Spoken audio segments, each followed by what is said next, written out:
Hi, I'm Gabe. And I'm Kat. And we're the Ghouls Next Door. So, welcome to the show. Yeah, we're gonna talk about some stuff. Yeah, this is our Romance Gone Wrong series. It's the last episode of it. We'll miss you. Yeah, Love. a little bit. We'll never love again after this. This is our last time to love. Done. Mm-hmm. Yeah, it's been a roller coaster of a series, to say the least. I did not know we were going to go to the places that we did. It was an adventure. I feel like that happens more often than not. Yeah, we're like, this is what this is going to be, and then we get there and we're like, well, this is not what that is. Yeah. But now it's this, so that's cool, I guess. Yeah. We don't get paid to do this podcast. We have no sponsors, none of that. I mean, if you are one, hi, how's it going? But we don't have that. So we do this because we enjoy it. And I will say I'm really enjoying the challenges that we've come upon. Oh, yeah, this has been, I think, my favorite series. Yeah. Like, I did very much enjoy New Year, New Me, but this has been significantly the most enjoyable because I felt the most. Yeah. Like a vampire, young and in love. Yeah. I really have felt a lot of emotions about this series. Yeah, I think we have evolved. We are different. We are transformed. Yeah.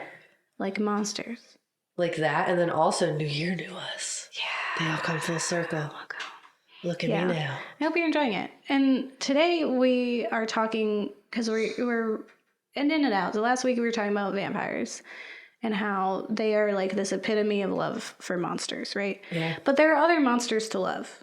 Or there are other instances where someone you love has become a monster. So we're talking about loving monsters. And like this series, sometimes in life, when you least expect it, love happens. And sometimes, even more unexpectedly, that person is a monster. Yeah. But love still happens. Yeah, you're like, oh, that's totally cool. Or you're like, whoa, I don't know. Yeah. I guess I'll just see how this goes. This is weird. I'm convenient, in for it. Sort of. Yeah. Yeah, we're talking about love and loving against all odds. Even when those odds are that the forest killed, impregnated, changed her wife, and now she's like gross and stuff. Or this chick you knew for like 5 days is a Lovecraftian 2,000-year-old murder squid person. But you're totally about it. Yeah. Love happens. Yeah. That's how it works. Yeah, what I find interesting about the topic of like loving monsters is a lot of times we get comedies. Because this idea of loving someone even though they're like monstrous does become comedic. Mm-hmm. And so if you're thinking something like Warm Bodies or the end of Shaun of the Dead where he keeps his friend around even though he's a zombie, or the Santa Clarita Diet, which we'll touch upon a little bit, it becomes a safe space to talk about those things in a mundane way. Yeah. Whereas with horror, it's always so extreme and so intense that it's hard to approach it the right way. Mm-hmm. So it does tend to lean more towards being funny. Well, yeah, because it's usually kind of like absurd in its own right. Yeah. But I guess you also like have that the line between quirky fun monster who's got a lot of weird stuff going on, but it's interesting. Mm-hmm. And like the person who I've loved forever, the love of my life, is now dead. And I don't know how to deal with that. So I love this now. Yeah. And it's real sad and upsetting. Because, like, my wife, though, or my husband, or, like, the person I was about, you know, they're gone, and I'm really upset. Yeah. So that's the sad, scary one. Yeah. Then you got the happy, fun times. My horrible thing is quirky and cool, and, like, look at me be all weird. It's a metaphor for something that we're not going to talk about. Yeah. It's too uncomfortable, but it's okay that you eat people. It's fine. I love you, babe. It's really good. Yeah, I think... I said forever. so till death do us part. And if you're undead, I guess it still counts. Because you can't control it. Love just, you know, happens. Yeah, and I think that's kind of what is fun about it, is that we're taking, like, there is a way to make falling in love with a monster or loving someone who's become a monster something serious and use it to talk about some really serious things. Yeah. But it's also because of the fact that that's happening, it makes it a little quirky. It does make it a little, like, interesting, you know, like, kind of relatable in the fact that, like, most of us experience some level of otherness and being an outsider, and that these notions that, you know, if even a monster can find love and be loved, kind of instills some hope. So, like, I could find love and be loved. Or Yeah. you could find love and be loved. What? So we're going to explore what happens when you fall in love with a monster, and also what happens if someone you love has become a monster. Yeah. How do you deal? Facts. Yeah, facts. We tell you facts. All the facts. Yeah, facts. Still facts. About that spooky stuff. Yeah, spooky stuff.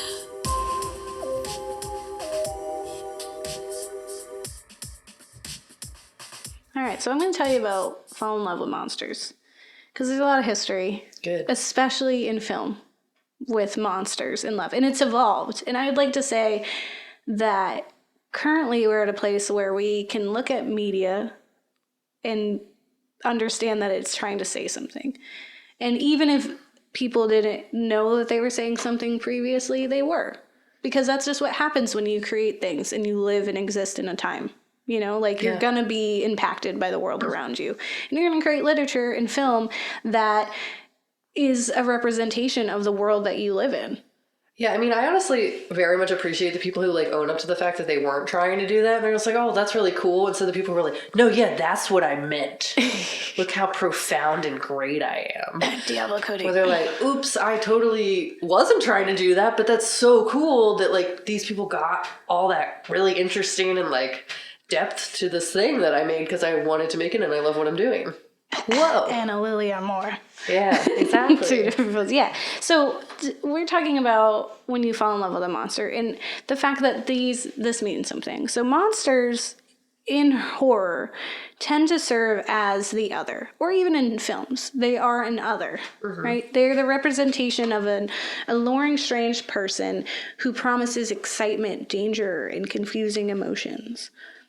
Traditionally, the tale of someone who falls in love with a monster is usually represented by a woman who is gentle and kind as women are wont to be, and they're there to tame the wild beast with her heart and her ability to love, right?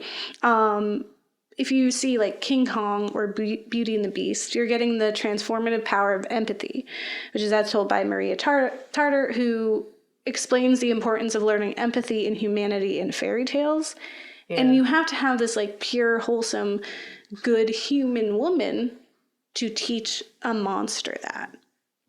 Yeah. I mean, I just really like the idea of empathy having so much power. I don't know if I love it always in like the way that it's done or like, yeah, or whatever, but like empathy is just such a great thing that needs to be taught to children and just everybody, because then you wouldn't hate your neighbor for being black, or like, you know, like hatred in general comes from like a lack of understanding and lack of empathy and not being able to see the side or perspective of somebody else. And it's so important. Yeah, we fear what we don't know. And when you can't allow yourself to know and to put yourself into the shoes of another, that's when you have that fear and when you lash out. So you have to have a protagonist who is capable of doing that. Yeah. Which is, in literature and in history with film, generally is like a young white woman, usually, because she's supposed to be like the epitome of pure like life and love. We see in cinema how the woman is usually intrigued by the monster and knows that there is good beneath like this monstrous exterior. This is also why we have so many vampire romance novels with women staying despite their lovers telling them repeatedly of how dangerous they are. We can change them. You can change them, guys. That's what it's saying. Everyone go out and change the world. Change the monster. Like, this is what essentially monster films were saying before. If a woman was falling in love with a monster, it was with the intent of fixing them and changing them back to a human. Yeah. Whereas now we're getting films that are showing people loving a monster and they stay the monster because all along they were different and that's okay.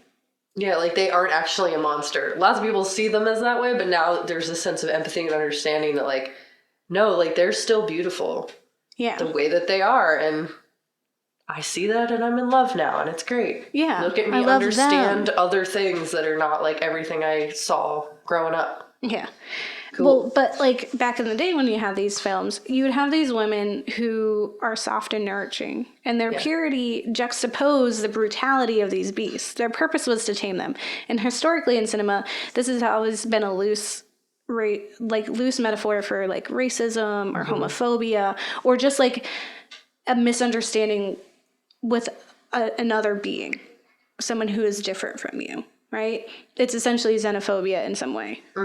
And like when you think about like Creature from the Black Lagoon, or again King Kong, we have usually white women who are captured by these beasts. One of which is a beast from Africa. So already, just think about it. But then they have to be rescued by these brave white men. Who aren't really that brave, who are just kind of like violent and terrible and like blowing stuff up that they shouldn't be doing. Exactly, yeah. Kidnapping thing, it's just a bad time. Yeah. Like you kind of have like a veiled Birth of a Nation reimagining with that, where we just swap out blackface for a giant gorilla or a scaly creature that lives in the water that you shouldn't be in. Again, you're in areas that you probably shouldn't be. Yeah. But now we've kind of stepped away from that narrative and are now allowing people to fall in love with monsters, and it doesn't have to be to fix them. Yeah, it doesn't have to be to fix them. You just love them for who they are. And when you're keeping, what I think is unique is that we're keeping the same idea that we are using the monster to represent the other. We're still using the monster to represent like a different race or the LGBTQ community or possibly like the disabled community. Like it's used to represent another, like someone who feels like an outsider. But instead of the narrative like we're fixing you, is that we're loving you.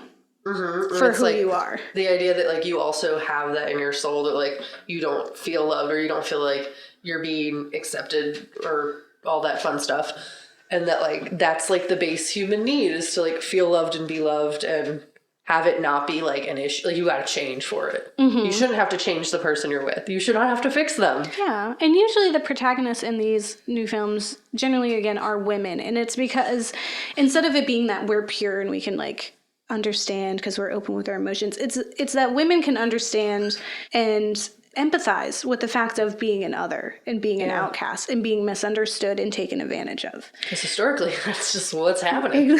Exactly. We used to not be people. Yeah. We can empathize with these outcasts because we are also outcasts ourselves. We are capable of empathy due to our openness with emotions, and we can love someone for who they are inside, because we have the power to look past what people look like or what monsters look like.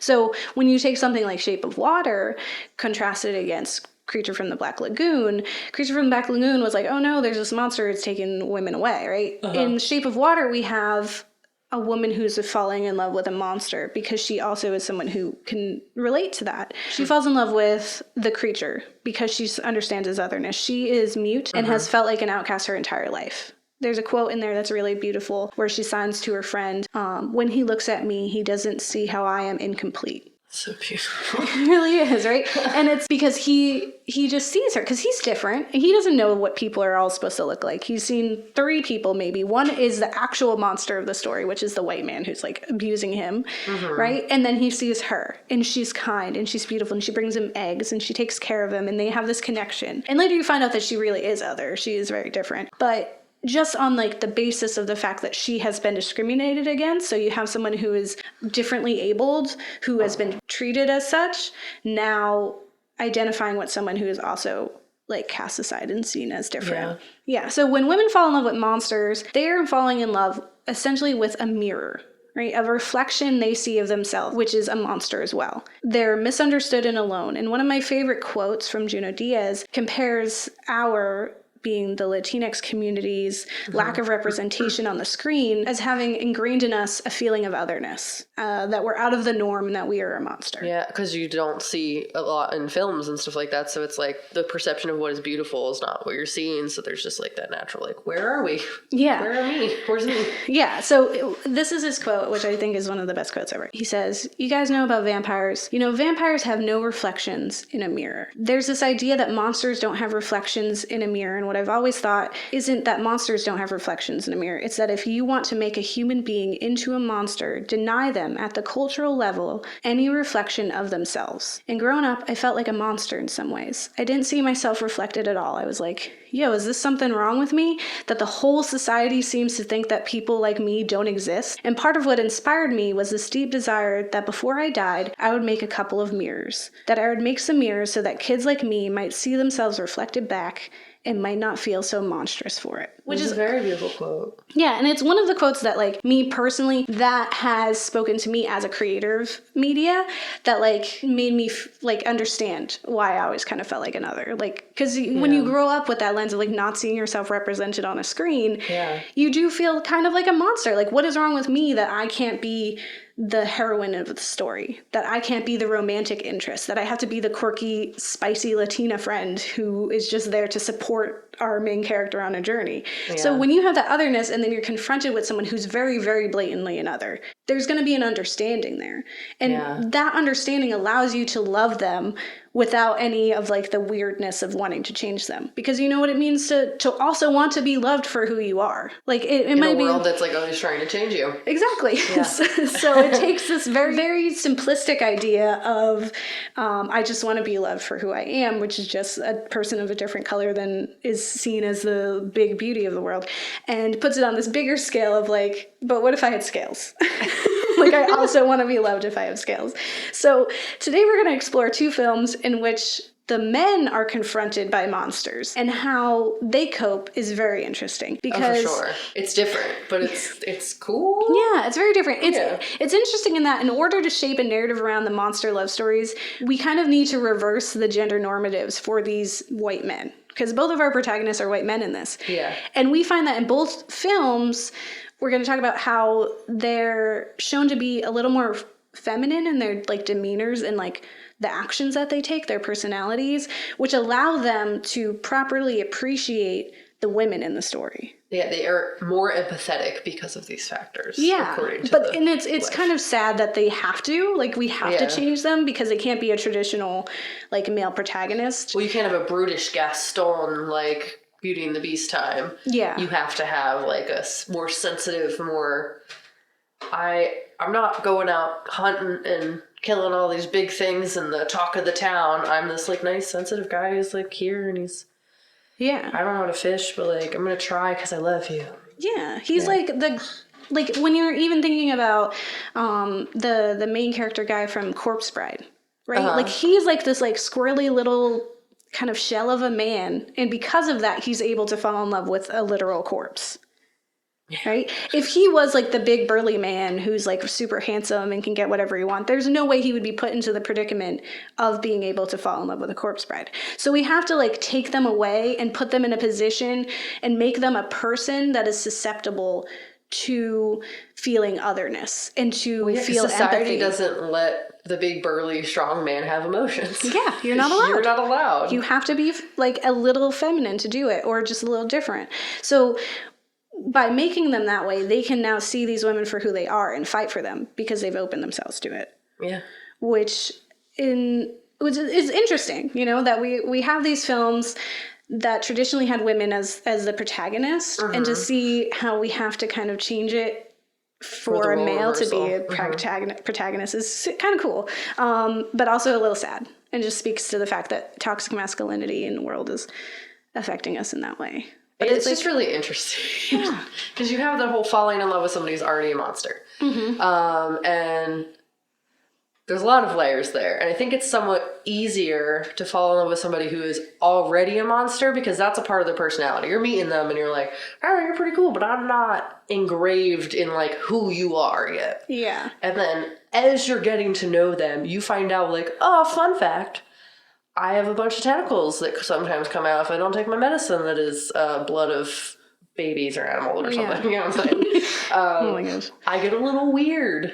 Call it hangry, if you will. Yeah. And that's just part of who they are. So you're getting to know them, and that's already your perception and understanding of that's who just another part that you're learning. It's like, oh, I'm allergic to peanuts, and also I turn into a tentacle beast at night. It's like, okay, well, I'm going to take those two, compartmentalize those things, and I'm going to love you because I know that's who you are. Yeah, it's already the understanding. You're not getting thrown off after years of loving somebody and thinking you know who they are, and then them suddenly being something different. Where what we'll see with Honeymoon is you're not falling in love with a monster. You were in love already, and now the person you loved has transformed. Think like I married a monster from outer space. It's literally that. Oh my god, Gabe, you're so smart. Look at you be. Those are my best friends. So it's just a lot harder because there's this sense and idea that that person that you did love was taken from you. Yeah. That it's not you're introduced and you're falling in love with somebody who's already a monster. The person you've loved and known is gone. So there's this sense of mourning and grieving, and it just makes it a lot harder to accept. Or like the acceptance is some sort of like denial in the sense that like you can't let go of who that person was. So we see in Santa Clarita Diet, it's like a more fun version of that, but you have this sense of like her personality's still kind of there and she's kind of doing all this really messed up stuff, but it's quirky and weird, but also like I love her and I'm just going to accept it. Like we're not going to talk about it so much when it's happening, but like this is the person I chose to spend my life with. And it's weird, but okay. Yeah, we're working through it. Because she, gets more confidence in Santa Clarita Diet. Like, she always had essentially, the monster in her was just a repressed monster. And now she has an excuse to let it out by being a monster. Are just going. Yeah. She definitely talks about impulse control a lot. Yeah, it's like if you were a vampire, but you still went home to your family. Yeah. Like, you're always like, you can't do that. They're not going to accept you. It's like, no, you just still go home to your family. What if they totally did? Chill. Like, this is what happens when they do. Yeah.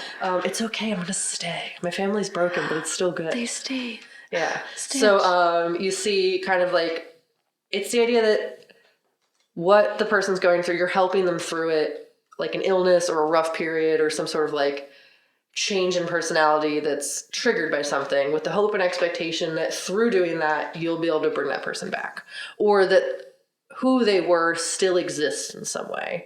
So you can deal with the other stuff. Like you're okay with it because you still have that connection. So it's like if you're having a midlife crisis, you're buying all these new cars, you're going a little crazy, you dyed your hair, you shaved your head, I don't know, but you're still for it. You're like, the person I love is still in there. It's totally fine. I'm going to just put that in my pocket, we're going to walk through, we're going to live. Or like they lost a loved one or like a child and you just have to like, it's really tough, but they're still there. You love them. Medical illness, accident, like that kind of stuff. Stuff that's out of their control, but that has happened. Yes, that's inevitably going to change you. Yeah. And you adapt. It's an adaptive kind of love. And it's kind of beautiful in that way, where it's like, yes, they are something different, but they're still them. And it's totally cool. But then you get the little less adaptable version of that, where the reason that you're still there is because it's like, oh, this is crazy. I can't really accept it. I have not gone through my 5 or however many stages of grief that there are. And that like, this is just the reality and I can't really cope with it. I can't deal with the loss of this person. So I'm going to stay. I'm not going to act like this is real. So you have like the denial trying to mimic your old life while your wife is tied to the washing machine because she ate your neighbor and she's not person anymore. She's just rabid and crazy, but you can't get rid of them. Or like if your daughter turned into a zombie and you kept your daughter in a room and you fed her your neighbors or people that passerbys because you love your daughter and you just can't accept that she's gone. You can't kill the zombie. So you're in denial and you're just like, all right, this is love. It's totally fine, guys. Like it's different. Yeah. But we're not going anywhere. Or you'd think that like you have a second chance too. Like, because you would have, so if you're supposed to be going through those stages of grief, but instead it's almost like a weird like coping mechanism. It's just denial. Like you're just stuck in denial. Yeah, you still have dinner with the wife that's tied up. You're just like, it's okay. Here's your human. Yeah, that's not I'm going to eat my chicken nuggets. It's totally fine. Like everything's fine. Yeah, you can't heal because you're not able to actually let go. You're stuck in that one part. So you're like grieving the loss, but you can't get past the loss because they're still there. Yeah. And then there's, I guess, the idea that the transformation's not their fault, and maybe you failed them in some way, and this is your chance for redemption. So, like, it's a fresh start. Like, maybe you weren't there for your daughter, and that's why she got bit by that zombie, and now you have to protect the zombie version of your child because you have to make up for all that time that you weren't there. Yeah. It's your fault, so you have to. Or you get the fun version, which is, I married a monster from outer space, where you didn't really know them that well to start with. So, like, this is the reality of who you're with now. Mm-hmm. Guess that's what we're doing, and it takes you a little too long to notice that they're different. Because you didn't know who they were to begin with. Yeah. That's how much you did not know them. And it's, like, hard because it's, like, how well do you know the person that you're with? That's just that stress of, like, do you really know who you're married to? Yeah, it's like Or the who you're button. dating? Or who's in your bed? Or Like, button. It's like, Yeah. do you really know your husband? It's like, okay, hold on. if Probably. we got married 100 years ago, I don't know. Because it was probably not my choice. yeah. I'm just here now, but hopefully he's not an alien who's trying to... But then also what's funny about that movie is that, like, she had no empathy for the situation. Mm-hmm. It was like the reverse. Like, you're saying he's a monster, but you don't care at all. You want him dead. You want your old husband who you didn't really know anyway back. Yeah, For and some that's a reason. different kind of loving monster, or just like monster human romance, is that Mars needs to repopulate trope, which happens in quite a few different films and media. Yeah, you know, got that alien pregnancy thing going on. Yeah, nah, son. It's just a lot more different when it's love of your life has been stolen from you. Do you stay or not? Do you stay or should you go now? And I think, honestly, the way it goes is if that person still is kind of them, Yeah. yeah. If they're a mindless beast person who has no semblance of who they once were, and they're murdering and doing bad stuff all the time, and they don't actually care about you anymore, probably not. Mm-hmm. But if they, like, still care about you and want you around, and they're just kind of, like, different and weird now, probably, yeah. That's where I'm at. Nice. Yeah, films. Yeah, films. We watched some films. Now let's talk about those films. And all that spooky stuff. And all that spooky stuff.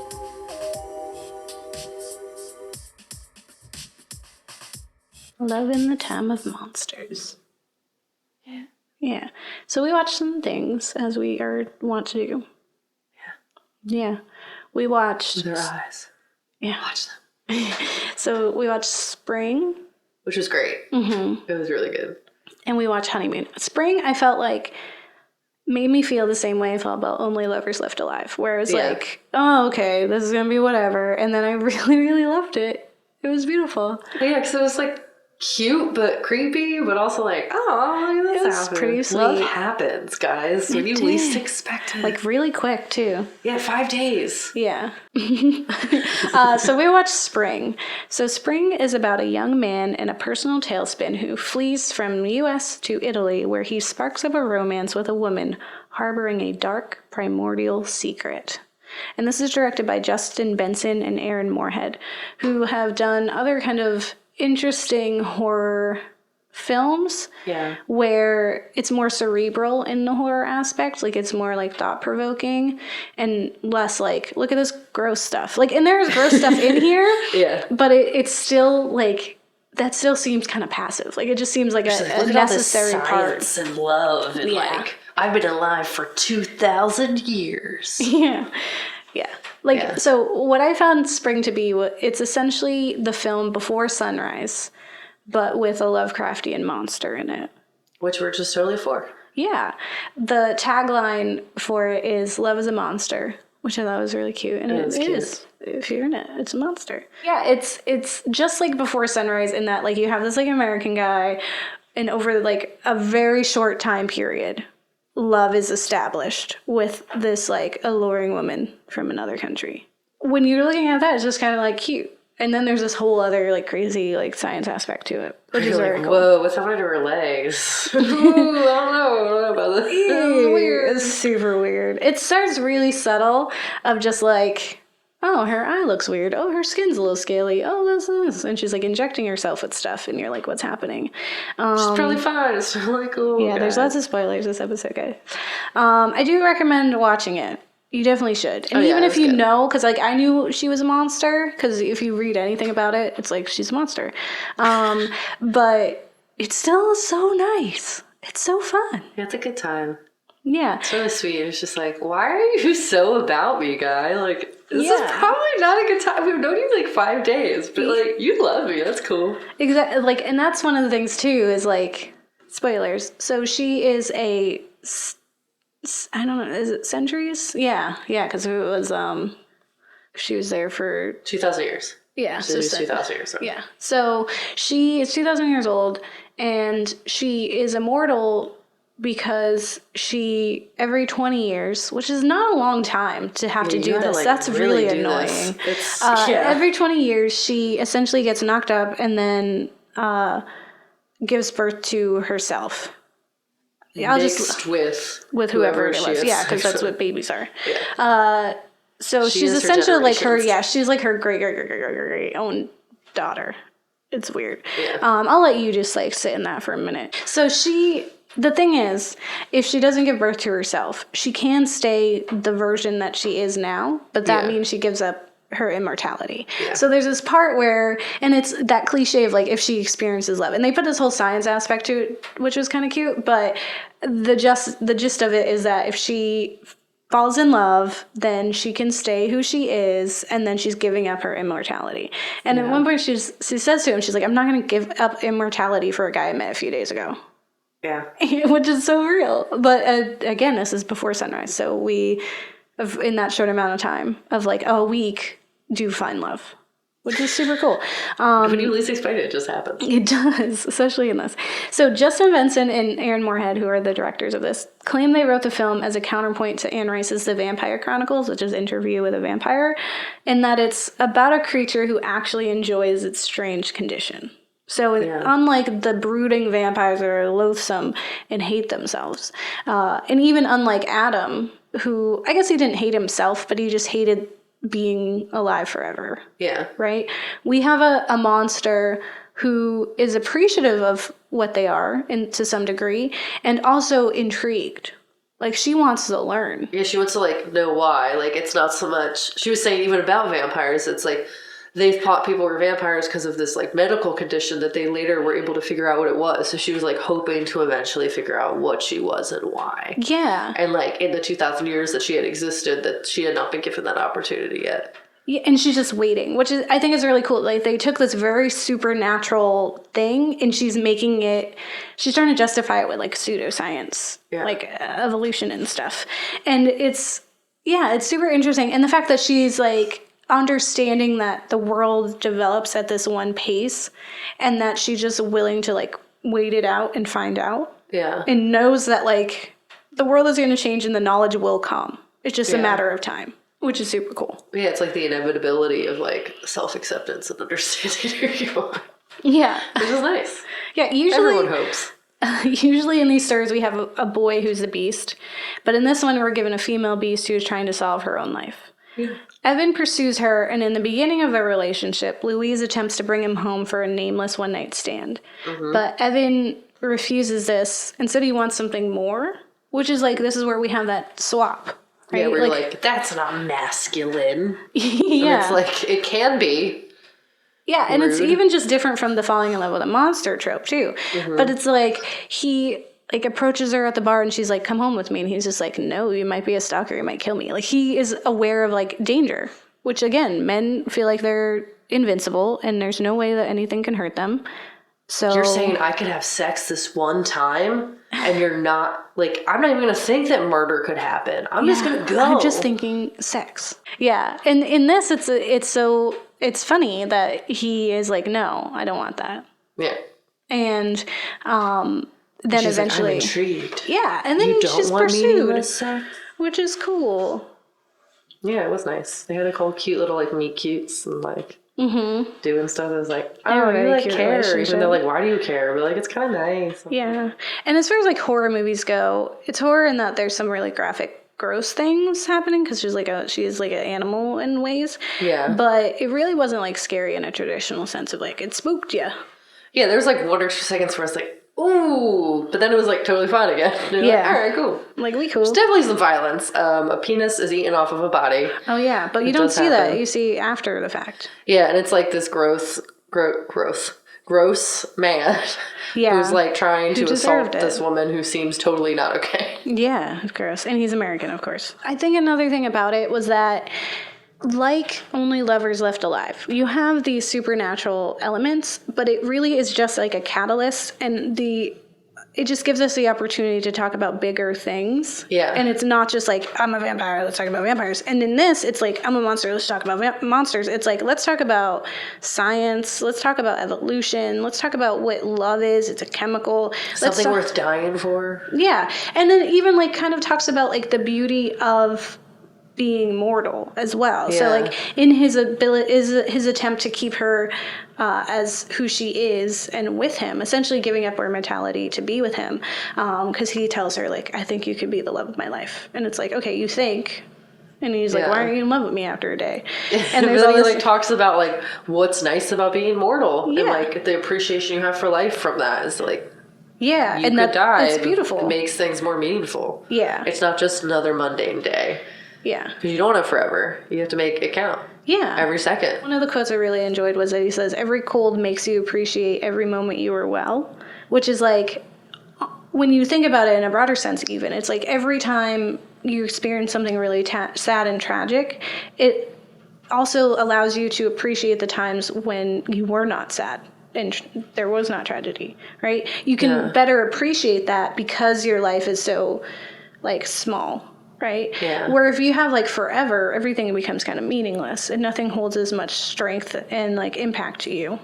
Yeah, you can just do whatever you want. You can love everybody. You can have sex, eat food. It doesn't matter. You just can be a vampire. Yeah, mortality essentially gives us a purpose. Where it is kind of more beautiful that like it's not forever.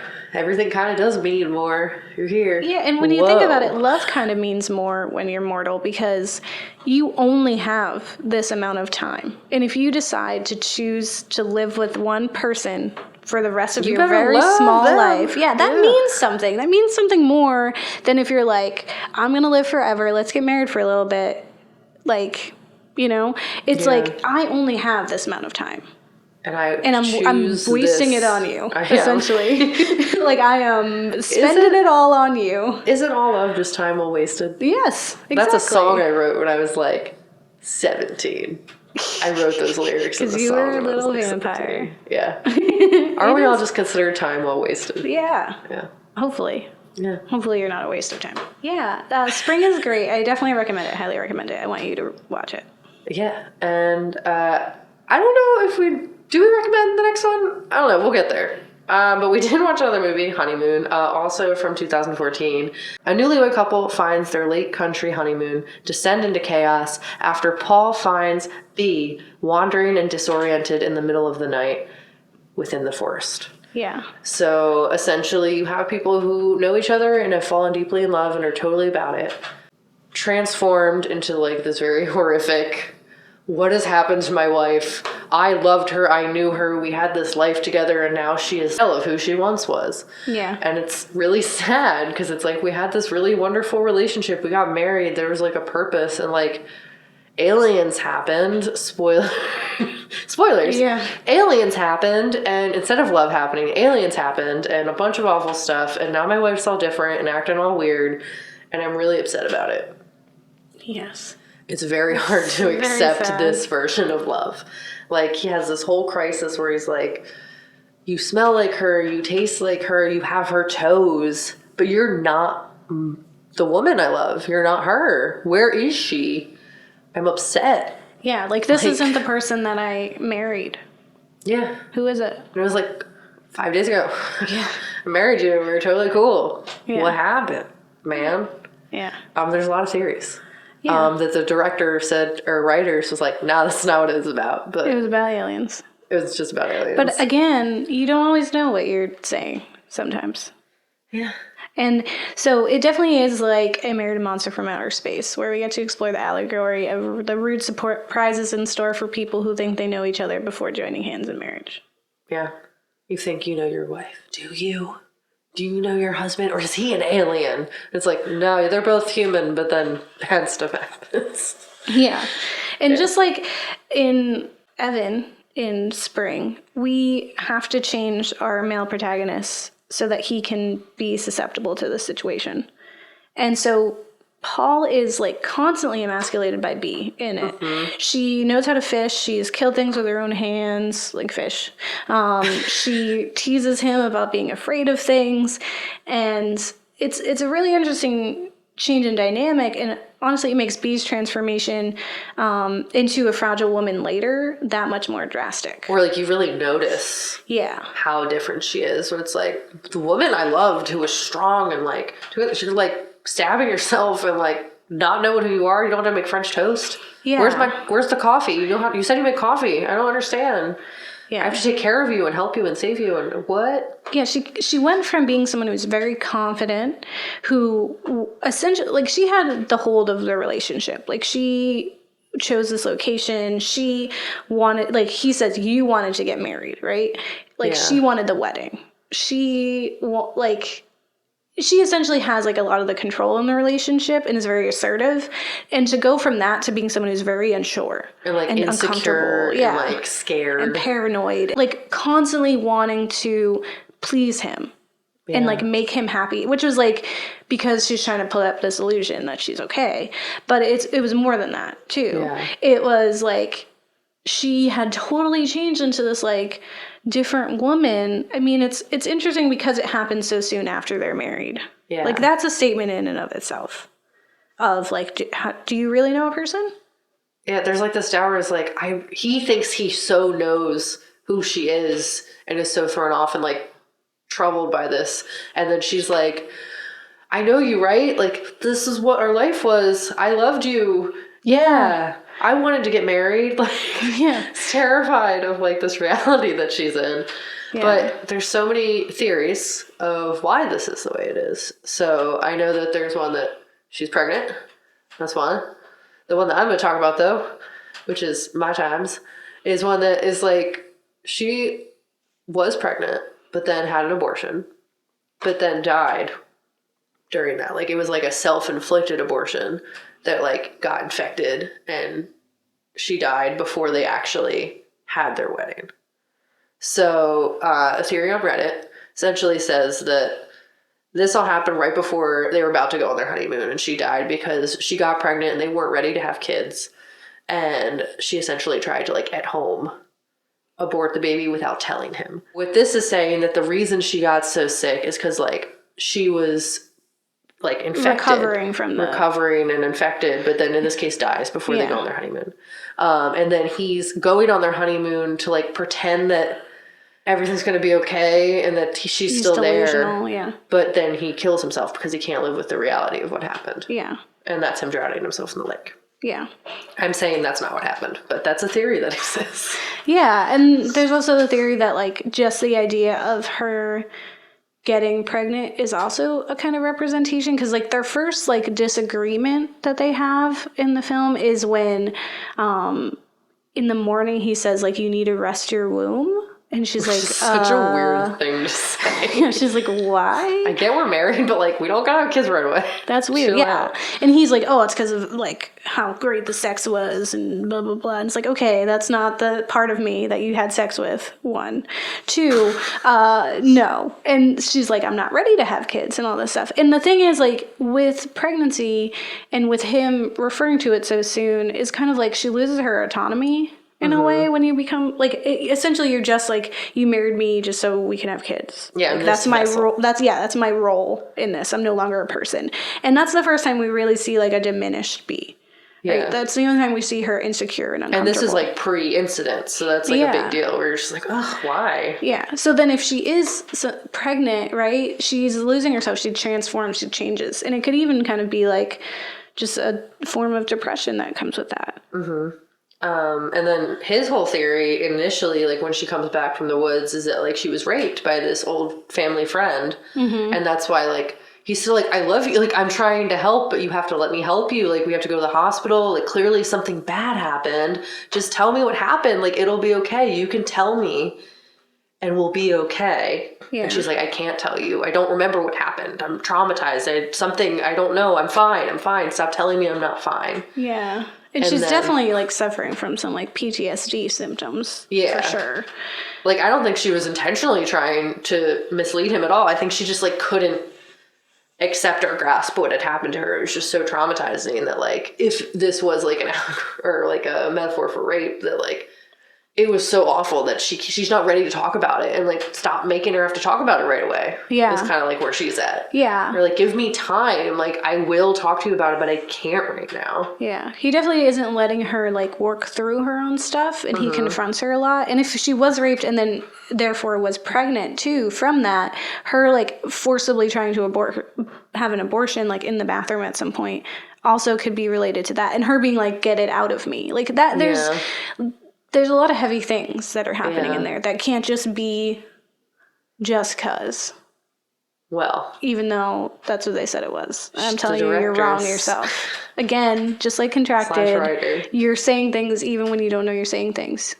Don't put, they were like, okay with it. Don't put an alien tree root like being inside a woman's vagina if it's not going to mean something. Stop putting stuff in ladies' parts and saying it doesn't mean something. Directors. Well, the lady director specifically said that, like, she wasn't trying to say it, but, like, she's okay. I think that's how people took it. But that she was really influenced by Polanski and Invasion of the Body Snatchers, but Polanski's in the sense of Rosemary's Baby, where it's like the devil impregnated her. Mm-hmm. In this case, aliens impregnated her. And that's just what's happening. Yeah. So aliens didn't impregnate her. It was not consensual. She was raped in the woods and given alien babies. Yeah. And it's very upsetting, and she doesn't know how to cope with that. Yeah. And that they're going to take her because now they're hers. They're theirs. Yeah. And similar to Rosemary's Baby, that's like the devil's now the baby's now. That's cool. Yeah. That's what it's about. Trying to be real transparent, and then like everyone like saying that it's other stuff, metaphors. She's like, no, it's aliens, guys. Yeah, it is aliens, but aliens are a metaphor. Mm-hmm. Aliens are always a metaphor. Yeah. There's not real, like, what are aliens doing then? What's the point? It's a metaphor. When she says, something bad happened to me in the woods, one, it's the most impactful statement she says. She says it twice. One, she says it weird. She says it like a little child. She's finally confronting him and, like, telling him what happened to her. She's finally coming like clean about her situation. Something bad happened to me in the woods. And then she explains essentially that she was raped in there. She was brought out there. She was taken advantage of. She was hurt. And now she is broken. She is different. And there's that's something essentially inside of her. Yeah. Ugh. And the thing is, like, okay, if you're taking the analogy of rape, right? In the whole form of like the ejaculation, it's now inside of her and she's forever changed. Then you take the whole idea that she has that thing and it's like no matter what she does, it's in there. Mm-hmm. She's different now. She's become this monster. And it's this thing that like he won't ever understand her and he'll never be able to like accept it and help her through it really because he's not really accepting that it happened that way. Yeah. Like, she's trying to explain, like, no, I'm different. Like, I'm not, like, you keep saying I'm not B, and it's like, that's true. I'm not. Yeah. And that's okay. I'm not B. Because when you encounter something like that, if you go through something traumatic like that, that causes you to have PTSD, if you have the loss of a child, if you are raped, if like something, like if there's a accident, something like that happens and you're transformed into another person because of the circumstances, it's like, do you still love that person? Yeah. They're not going to go back to being who they were. And the problem comes from you trying to do that. Yeah, and that's just his whole thing. It's like he just couldn't accept... Like, he knew something happened and he wanted to help her through it, but, like, he couldn't accept the reality that the person that he's trying to help through it is no longer the same. He's like, I just need to help you get better. And it's like, you're not always going to get fully better. You're just going to get different. And that's just what... You can't go back to who you were. Yeah. Once you pass that threshold, essentially. Mm-hmm. And it's kind of like when you're thinking about the story Annihilation in the film, is like that's just this big metaphor for the fact that people change irreparably. Things happen to you, you change, you become a different person, and it's like confronting who you are on the other side. Yeah. And he's like looking at her on the other side. Something bad happened to her in the woods, and he's like, give me back my person, and she can't. Yeah. So the only way out of that is for him to die. Yeah. Essentially. Like, if he had accepted that, like, and believed her when she said, the aliens are coming, did stuff to me, I'm not me anymore, I'm different, I can't be with you, I want to protect you, he could leave. He could have left her. I think, like, yeah, part of it is the way that it's presented to him, though, in a lot of ways, is that she's not her, but like that we don't remember that there's something outside of her that's taken over her. I think that's like the part that he has like the hardest part grasping. It's not that she's just different. Yeah. It's that like this is an imposter. Mm-hmm. And I think that's where that's it gets also real. a whole nother level. Yeah, it's that's a married a monster layer from outer space level. Mm-hmm. Yeah. Where like the aliens have the real her, and then this is just something that they gave him to like that she's gonna murder him, and it's totally weird and it's bad. Give me my wife. Yeah. My wife. But like there's definitely like that weird extra layer to it where you're like, ooh, this isn't her. This is or like they took her mind and this is different now. Yeah, she's gone. Yeah. Either you love this new alien her or you leave. She's different now. Or she tries to hide you to save you. In the water. Yeah, where you breathe real good. Yes. You're a fish man. You'll totally be fine. It's interesting that that's where both the husbands ended up in that film, because it's like, what are these aliens that they can't see underwater? Also, what is the motive of these aliens? I really want to know. It's a very interesting thing. Because why was she trying to be an imposter for so long? I think like, well, if you're thinking of it in like a trauma sense, I think like she still is her. Yeah. But she's infected with this like trauma, but also like whatever was inside of her. Yeah. That's like, and she's like hypnotized and controlled by the light. So, and the alien people, like they're hypnotizing her with the mind control. And all she does know that she's trying to cling to is who she was. So she's trying to like make it okay. And he's this connection to that, but they're going to destroy that because they have to take her. Mm-hmm. So she wants to make sure that she still has that connection to who she once was by saving him, protecting him, hiding him. And how she hides him is by drowning him. Yeah. It's a good spooky film. I only recommend it if you are into horror films and spooky films. It's just like uncomfortable and stressful. It's incredibly stressful. And I think that's a big part of it, is that you're just really intensely stressed. And you're also really sad. Because you're watching her crumble and be this like shell to what she used to be. Yeah. And that's a really sad thing to go through and to watch. Yeah. And then you're also like watching his like grieving her / lack of like you see him losing his mind. Yeah. While she's also losing her mind. Because she's like kind of gaslighting him too. Like, you're being ridiculous. These are mosquito bites. It's like, you are bleeding quite a lot. Yeah. Please tell me. And to also feel betrayed. I don't know who to be kind of like upset with. Because like you kind of are upset with him because you're like, she's clearly going through a lot. Like, let her get there. But at the same time, you're like, no, you got to knock her out and take her to the hospital. Because clearly stuff's not cool and she can't. She's not dealing with it. Yeah. Like, one of you's got to save one. Like, you got to do it. I don't know how to feel. Am I mad at him for not letting her get there? Or am I mad at him for, like, giving her too much time to get there? You need to knock her out with some Benadryl and take her to the hospital. Yeah. I don't know which one. I don't know which one I feel. Yeah. It's really sad. Yeah. Yeah, it's just sad all around. It's heartbreaking. Yeah, feelings. Yeah, I said feelings. Let's talk about feelings. Okay. And all that spooky stuff. I love spooky stuff.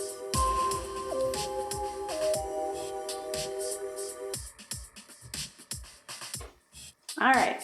So if you like it, it's when will my reflection show who I am inside? Mulan. Yeah.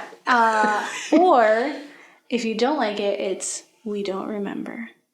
We don't remember.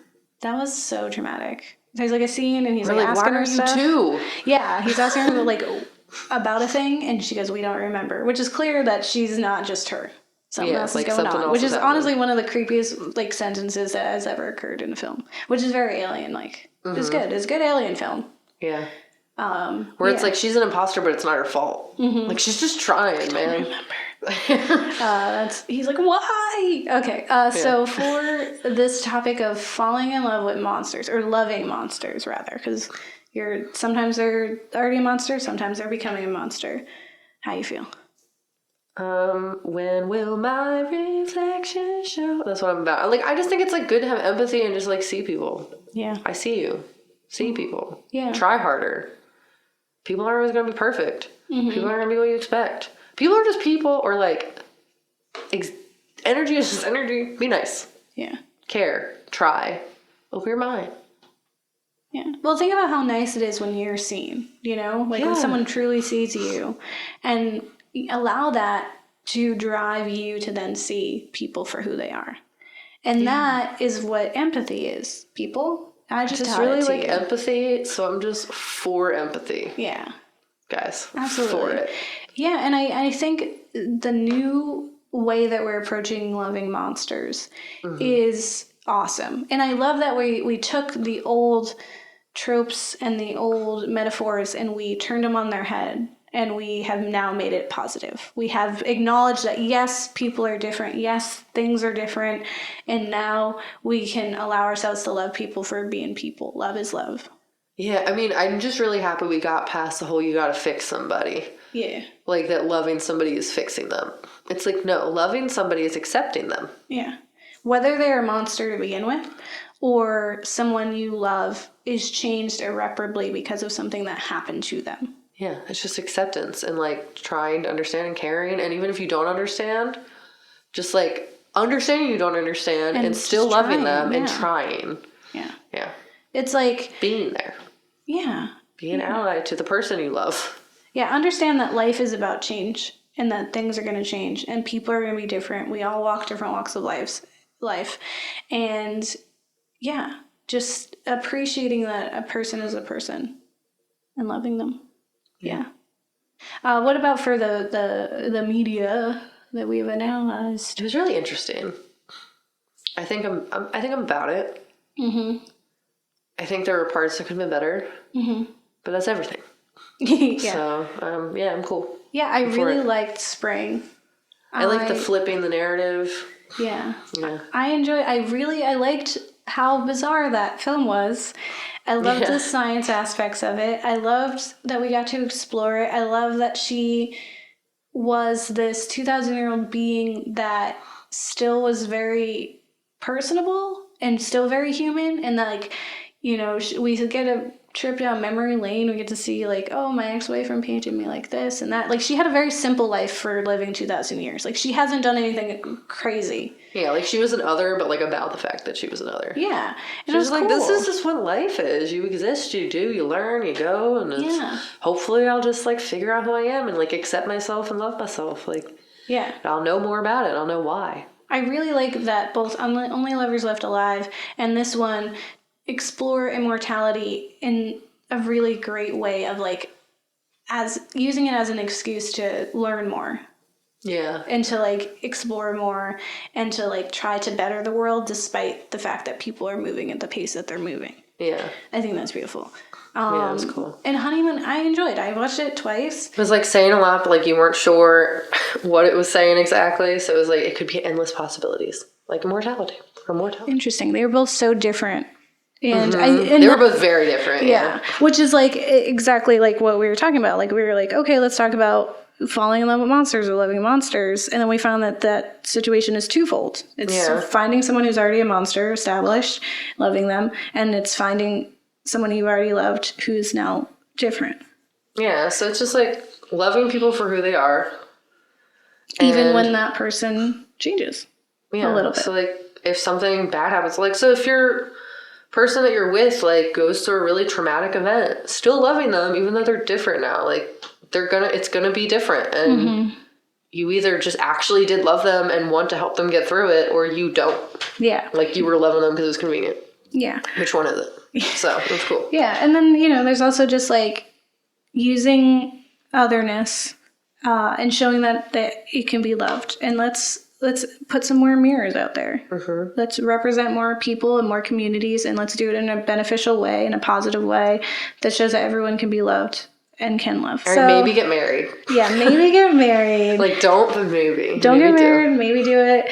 Hopefully they won't eat your kids. And, like, maybe you guys will just, like, have a really great life. Maybe they'll live forever, and that's beautiful. Okay, bye. Bye.